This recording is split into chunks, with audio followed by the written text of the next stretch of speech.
Well, our Secretary of State, Mike Pompeo, pushing for a breakthrough in denuclearization talks with North Korea. The Secretary of State is meeting with top officials in the Hermit Kingdom.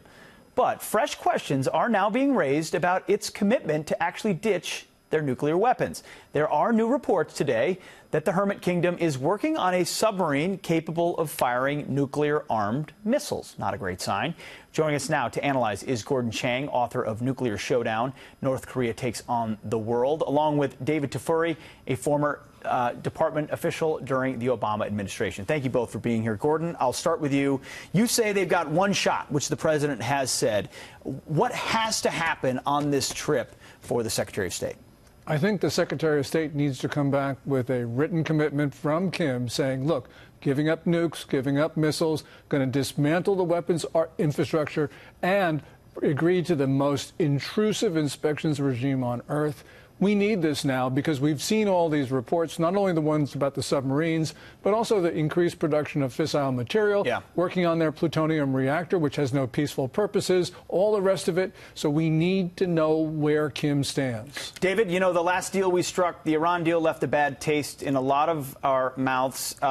What can be done here to avoid the pitfalls, in my opinion, of that deal? Well, you know, Pete, I agree with Gordon. Pompeo has the hard work now of ironing out the details of the agreement and the summit to denuclearize. That means he has to have a list of things that North Korea is going to do to denuclearize. And those have to be things that we can prove are happening. Otherwise, President Trump and Pompeo cannot say that this is a success. I'm hopeful, I'm optimistic, but it means getting Kim Jong-un to really lock down on certain things he's going to do and then having him do those things. Yes, you know, Gordon, David raises a good point. They got to do it.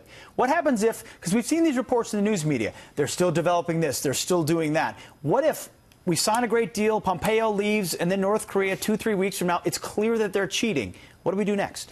I think that we go back to the maximum pressure campaign, which is way Kim got to the bargaining table in the first place. So, for instance, that means tightening sanctions on North Korea, but more important, going after North Korea's major power sponsors, the Russians and the Chinese. Is China being helpful right now? No. And President Trump actually intimated that when he said that after that second summit between Kim and Xi Jinping, the Chinese ruler, that the North Korean attitude became much more difficult. You know, China has been busting sanctions, been very open about it. Chinese banks have continued to launder money for the North Koreans, and we have not imposed the costs on Beijing, and we got to do that. Absolutely. David, from the view of someone who worked for the Obama administration, do you feel like having folks that North Korea is worried about, whether it's John Bolton or Mike Pompeo, does that help at the table for them to realize if they don't do it, they might see even more than maximum pressure? You know, I worked on the Obama campaign. I'm not sure if that helps or not. That may have gotten us to this point, especially some of the rhetoric by Trump and Pompeo's real shuttle diplomacy, which has been really effective. But right now, the only thing that's going to result in actual progress is having North Korea actually demonstrate that it's pulling out of certain things. Now, we heard news this week that there's satellite imagery showing that North Korea is still using some of the nuclear sites. It's still actively using them. That's a bad sign, like the submarine example that you gave as well. So this is the hard work that Pompeo has to do. Absolutely. One of the things David just referred to is South Korean lawmakers said that it looks like they're developing a new submarine capable of launching nuclear-armed ballistic missiles. Is that a hedge in case this doesn't work, Gordon, or is this a thumbing of the nose? Well, I think it's a thumbing of the nose. The North Koreans have been working on missiles launched from submarines for a very long time. They actually launched a missile from under the surface of the Sea of Japan, August 24th, 2016.